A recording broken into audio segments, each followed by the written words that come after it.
Hello दोस्तों, स्वागत है आप सभी का इस चैनल पे। और यहाँ पे हम लोग बात कर रहे हैं रेलवे एनटीपीसी एग्जाम के बारे में। ओके, आप सभी का पता है कि CBT 1 का एग्जाम आपका चल रहा है और जैसे ही CBT 1 पास करोगे आप लोगों को CBT 2 का प्रिपरेशन स्टार्ट करना है। यहाँ पे मैं बात करूँगा आपका detailed analysis about cut off के बारे में। Expected cut off for NTPC CBT 1 for Mumbai board. Mumbai zone से जितने भी लोग अप्लाई किए हुए हो उसका कट ऑफ कितना जा सकता है और एक दो इम्पोर्टेंट पॉइंट बताऊंगा, इसीलिए आप लोग लेक्चर लास्ट में देखो। ये मेरा क्वालिफिकेशन है और 2015 में मुंबई बोर्ड का जो वैकेंसी आया था उसमें मैंने भी अप्लाई किया था और वहाँ पे जो है सो मेरा रैंक आपका 873 आया था final out of 15 lakhs plus candidate ने अप्लाई किया था आपका। उस टाइम पे 15 lakhs के अराउंड फॉर्म सबमिट हुए थे मुंबई जोन से, जिसमें फाइनली मेरा रैंक इतना आया था। तो मुंबई बोर्ड के बारे में जो है सो मैं आपको कुछ ज़्यादा ही अच्छा से हर एक चीज़ एक्सप्लेन करूँगा, तो आप लोगों को ये लेक्चर लास्ट तक देखना है, ठीक है। और इलाहाबाद बोर्ड का कट ऑफ का लेक्चर मैंने बना दिया है और उसमें मैंने बोला था कि आप लोग कमेंट करो कि अगला लेक्चर किस बोर्ड का होना चाहिए, तो सबसे ज़्यादा कमेंट आपका मुंबई बोर्ड से आया है। अब जो लोग लेक्चर देख रहे हो फटाफट आप लोग कमेंट करो कि अगला लेक्चर किस बोर्ड से होना चाहिए, किस बोर्ड का कट ऑफ का होना चाहिए। और उसके लिए आप लोग चैनल को सब्सक्राइब करके बेल आइकन का बटन प्रेस करो ताकि आपके डिमांड पे जैसे ही लेक्चर आएगा आप लोगों को पता चल जाए। वैसे हर लेक्चर में मैं ये क्लैरिफिकेशन कर देता हूँ, फिर भी यहाँ पे बता दे रहा हूँ। कुछ लोग कमेंट करते हो कि सर कट ऑफ जो आएगा आपका वो ऑल इंडिया लेवल पे आएगा या जोन वाइज आएगा। तो यहाँ पे इस क्वेश्चन का आंसर है कि ऑल इंडिया लेवल पे नहीं आएगा, आपका जो है so cut off zone wise आएगा। CBT 1 का मैं यहाँ पे बात कर रहा हूँ। इसके बाद एक क्वेश्चन पूछ रहे हो आप लोग कि सर जोन वाइज आएगा और पोस्ट वाइज आएगा, तो आपका जो है so cut off zone wise आएगा, पोस्ट वाइज नहीं आएगा। ये आपको समझ में आ गया। इंडिया का नहीं आएगा, एक जोन वाइज आएगा। हर एक जोन का अलग अलग आएगा और हर जोन का कट ऑफ अलग अलग होगा। और जोन में जो है सो पोस्ट वाइज नहीं आएगा। पोस्ट वाइज आपका CBT 2 में आएगा, पोस्ट वाइज आपका CBT 1 में नहीं आएगा। हाँ, कम्युनिटी वाइज आएगा, जैसे कि UR का, OBC का, SC ST का आएगा। और कुछ लोग कमेंट कर रहे हो कि सर कहीं पे NR है, कहीं पे CR है, कहीं पे WR है, तो क्या इसका अलग अलग आएगा? तो जी नहीं, सबका एक आएगा, ठीक है। इतना सारा चीज़ आपको समझ में आ गया। चलो, ये मुझे हर लेक्चर में बताना पड़ता है क्योंकि ये मुंबई बोर्ड का लेक्चर है, तो हो सकता है कोई और बोर्ड वाले ना देख रहे हो, तो आपको कैसे पता चलेगा। यहाँ पे सबसे पहले हम लोग बात कर लेते हैं 2015-16 का जो वैकेंसी था, इसमें मुंबई बोर्ड से सीट कितना था। तो यहाँ पे आप सीट देख सकते हो 2296। और इसके बाद क्या हुआ था, सीट को रिड्यूस कर दिया गया था, वो भी CBT 2 के बाद, है ना। मतलब CBT 1 का एग्ज़ाम हो चुका, CBT 2 का एग्ज़ाम हो चुका और उसके बाद सीट को घटा दिया गया था। तो आपका जो है सो 572 सीट घटा दिया गया था और 1724 सीट हो गया था। लेकिन CBT 1 के समय तो 2296 सीट था ना, तो इसके आधार पे आपका CBT 1 का कट ऑफ आया था, ठीक है। तो 2296 जो आपका सीट था मुंबई जोन से, तो इसका अप्रॉक्स 15 टाइम्स, क्योंकि पहले क्या होता था 15 टाइम्स का सिलेक्शन होता था, अभी क्या हुआ है 20 टाइम्स का होने लगा है। तो जब इसका आप 15 टाइम्स करोगे तो आपका ये 34 के पास आ जाएगा। मतलब 34,000 स्टूडेंट का सिलेक्शन हुआ था CBT 1 में 2015-16 के वैकेंसी में मुंबई बोर्ड से। अब यहाँ पे एक दो चीज़ अच्छे से नोटिस करना, ध्यान से नोटिस करना। यहाँ पे 34,000 का सिलेक्शन हुआ है और इलाहाबाद बोर्ड में 43,000 का सिलेक्शन हुआ है ना। फिर भी कट ऑफ देखो, इलाहाबाद बोर्ड में 43,000 का सिलेक्शन, मुंबई बोर्ड में 34,000 का सिलेक्शन, 9,000 का डिफरेंस। फिर भी कट ऑफ देखो, कट ऑफ में कितना का डिफरेंस है। इलाहाबाद बोर्ड में देखो 77.49 कट ऑफ गया था और मुंबई में देखो 77.05 कट ऑफ गया था। और मैं बार बार बताता हूँ आप लोग, ये जो 1.3 करोड़ कैंडिडेट देख रहे हो ना, ये सिर्फ भीड़ है, पढ़ने वाले मुश्किल से 10 लाख स्टूडेंट होंगे। और एक बात याद रखना, कहीं पे मान के चलो आपका 1000 स्टूडेंट है, कहीं पे आपका 1500 स्टूडेंट है और कहीं पे आपका 2500 स्टूडेंट है और सिलेक्शन 5 स्टूडेंट का करना है, सिलेक्शन 5 स्टूडेंट का करना है, इसमें भी 5 स्टूडेंट का करना है, इसमें भी और 5 स्टूडेंट का करना है, इसमें भी।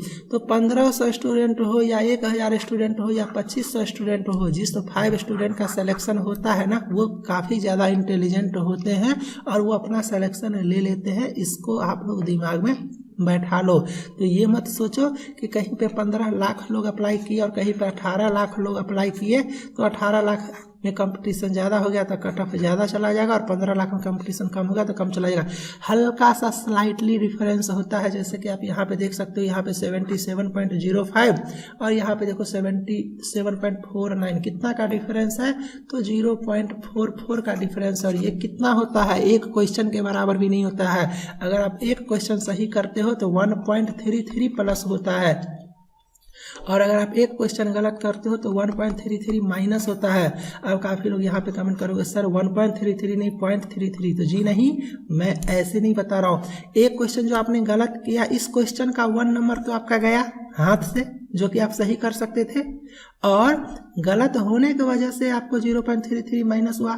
तो एक क्वेश्चन में 1.033 का आगे पीछे हो जाता है। अगर आप अपने फ्रेंड से 1 नंबर ज़्यादा गलत कर दिए क्वेश्चन, तो आप उससे जो है सो 1.33 से आगे जा सकते हो या पीछे जा सकते हो। तो एक क्वेश्चन का इतना बड़ा रोल है, और एक क्वेश्चन मतलब 1.33, और इस नंबर में ना 1000 स्टूडेंट आ जाओगे। इसीलिए मैं बार बार बोलता हूँ एक्यूरेसी पे फोकस करना, एक्यूरेसी पे फोकस करना। एक्यूरेसी का नॉर्मलाइजेशन में कोई रोल नहीं है, लेकिन एक्यूरेसी से आपका मार्क्स अच्छा आएगा और आप सिलेक्शन ले पाओगे। अब यहाँ पे देखो कट ऑफ CBT 1 का कट ऑफ देखो आप 77.49, बट फाइनल सिलेक्शन जो जा रहा है वो देखो 87.27 पे। अब कुछ लोग कमेंट करते हो सर ये तो आउट ऑफ 100 है और ये आउट ऑफ 120 है, तो जी नहीं, मैं यहाँ पे नॉर्मलाइज्ड स्कोर का बात कर रहा हूँ। ये आपका नॉर्मलाइज्ड स्कोर है, नॉर्मलाइज्ड स्कोर है 77.49 जो कि 100 पे हुआ है, और ये भी आपका नॉर्मलाइज्ड स्कोर ही है और इसको भी आपको 100 पे ही कन्वर्ट किया गया है। एग्जाम 120 का जरूर हुआ है, बट एग्जाम 120 का जरूर हुआ है, बट क्या कन्वर्ट करके लाया गया है आपका 100 पे। तो ये आपको समझ में आ गया। तो इलाहाबाद का ऐसा था, मुंबई का भी कुछ ऐसा ही है, मुंबई में भी कोई खास फर्क नहीं पड़ा है। यहाँ पे देखो 77.05 आया, कितना 100 का, ये पेपर 1 का है। अब ये पेपर आपका जो CBT 2 हुआ वो 120 का हुआ, बट इसको कन्वर्ट किया गया 100 में, और ये 100 में आपका 83.28615। समझ में आ रहा है? तो इस तरह से आपका होता है। और डिफरेंस देखोगे तो 3 पॉइंट समथिंग नंबर का है, 2 से 3 क्वेश्चन का आगे पीछे करोगे हो जाएगा। और पढ़ने लिखने वाले जो होते हैं ना, वो कोई सा भी जोन से अप्लाई करे वो अपना स्कोर अच्छा करते ही है और उनका सिलेक्शन होता ही है। कट ऑफ के अगल बगल में रहोगे दिक्कत होगा। कोशिश करना कट ऑफ से 10 नंबर का मार्जिन कम से कम रखें। अगर कट ऑफ 77 जा रहा है तो आपका 85 आना चाहिए, इस हिसाब से आपको प्रिपरेशन करना है, ठीक है। तो ये तो आपको प्रीवियस ईयर का कट ऑफ के बारे में मैंने बताया। अब यहाँ पे हम लोग 2019 का जो वैकेंसी आया हुआ है, इसमें मुंबई जोन का देख लेते हैं कितना वैकेंसी है। तो यहाँ पे जब आप मुंबई जोन का वैकेंसी देखोगे तो 1580 आपका जनरल का, 505 ये आपका जनरल, ये SC, ये ST, ये आपका OBC और ये आपका EWS।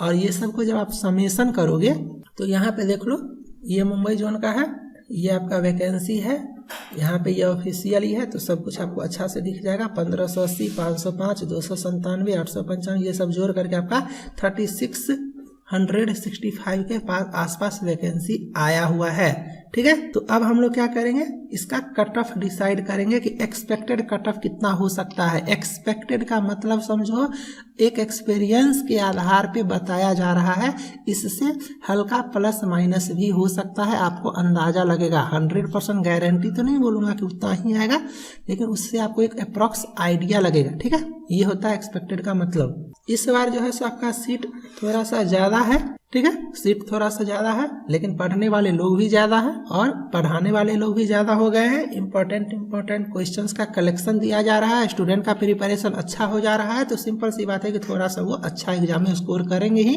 और कट ऑफ आपका आगे जाएगा ही।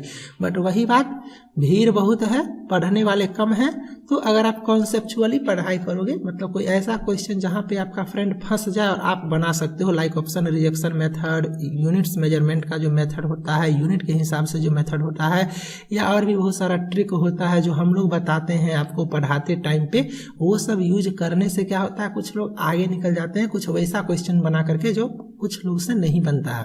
तो उस हिसाब से बात करते हैं, क्योंकि सीट के हिसाब से ही सब कुछ होगा। तो ये आपका नॉर्मलाइज स्कोर में कट ऑफ आएगा, बट मैं यहाँ पे आपका रॉ स्कोर के बारे में बात करूंगा कि अगर आप मुंबई जोन से अप्लाई किए हो और आप यूआर कैंडिडेट हो, तो आपको यहाँ पे, चूंकि इलाहाबाद का मैंने बता दिया था, अब मैं मुंबई को बता रहा हूँ, आपको यहाँ पे एटलीस्ट 65 प्लस आपको लाना है अगर आप यूआर से हो तो, ठीक है।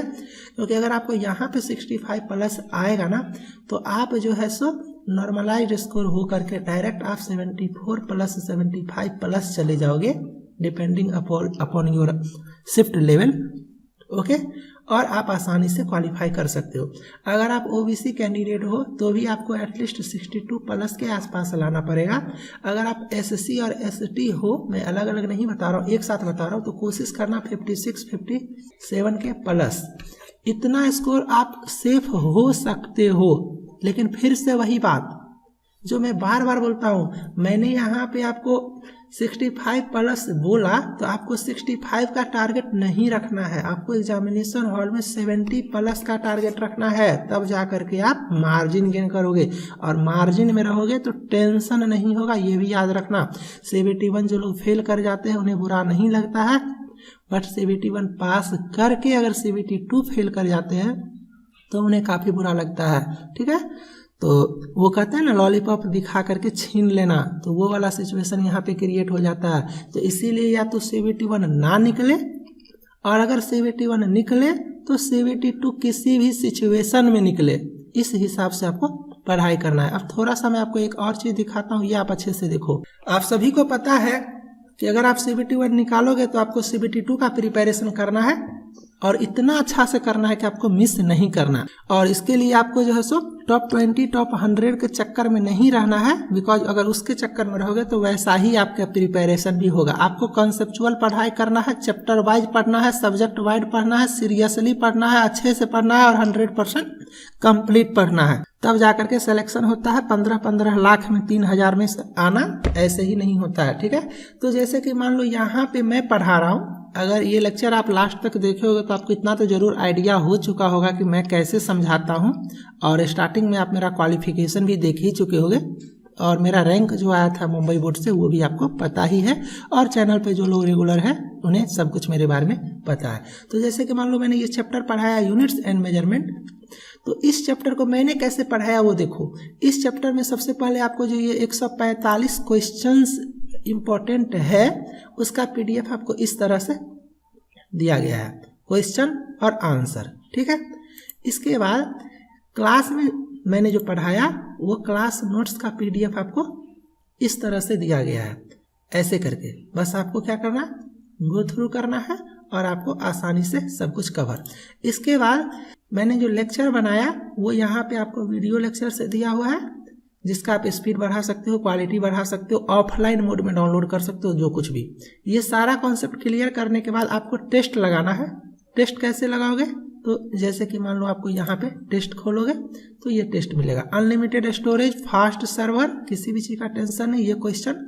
और इस तरह से आपका सही पे गलत पे आपका सर्वर स्पीड देखो, आप सोच नहीं सकते हो, लैपटॉप पे भी दे सकते हो, मोबाइल पे भी दे सकते हो, है ना, कोई प्रॉब्लम नहीं। रैंक आएगा, एनालिसिस आएगा, टाइम, जितना भी इंडिया का सबसे बेस्ट टेस्ट सीरीज होगा ना, सेम लेवल का है, किसी से कम नहीं है। बट इसमें एक अच्छा बात यह है कि अगर आपको कोई क्वेश्चन प्रॉब्लम करता है तो उसका आपको यहाँ पे वीडियो सॉल्यूशंस मिलेगा, है ना, क्लास नोट्स PDF मिलेगा, MCQs प्रैक्टिस के लिए PDF मिलेगा, टेस्ट मिलेगा, मल्टीपल अटेम्प्ट मिलेगा, सब कुछ मिलेगा और फुल टाइम सपोर्ट मिलेगा। तो डिस्क्रिप्शन में एक ऐप का लिंक दे देता हूँ, वहाँ से ऐप को डाउनलोड करो, कंप्लीट कोर्स प्रिपरेशन अभी से स्टार्ट कर दो।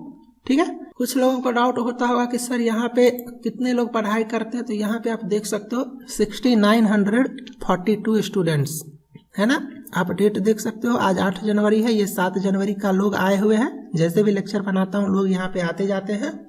ओके, तो आप लोग जो है सो ऐसा ही आपको जितना कंटेंट मैंने दिखाया है ना, सारा का सारा चैप्टर और सब सब्जेक्ट का मिलेगा। हाँ, एक चीज और, मैंने जितना कंटेंट दिखाया अभी यूनिट्स एंड मेजरमेंट का, वो मैंने पूरा का पूरा फ्री कर दिया हुआ है। तो आप लोग जाकर के एक बार देख लो, पढ़ लो, नोट्स बना लो, समझ लो, और उसके बाद खुद से रियलाइज करो कि आपको समझ में आया कि नहीं। अगर आपको लगता है कि सच में इफेक्टिव लेक्चर है तो फिर आप लोगों को ये कोर्स लेना पड़ेगा। बाकी आप लोग रेगुलर अपडेट के लिए चैनल को सब्सक्राइब कर लो, और चाहते हो कि किसी बोर्ड का बनाऊं तो आप लोग अपना अपना बोर्ड कमेंट करो। मिलते हैं नेक्स्ट लेक्चर में, बाय, थैंक यू।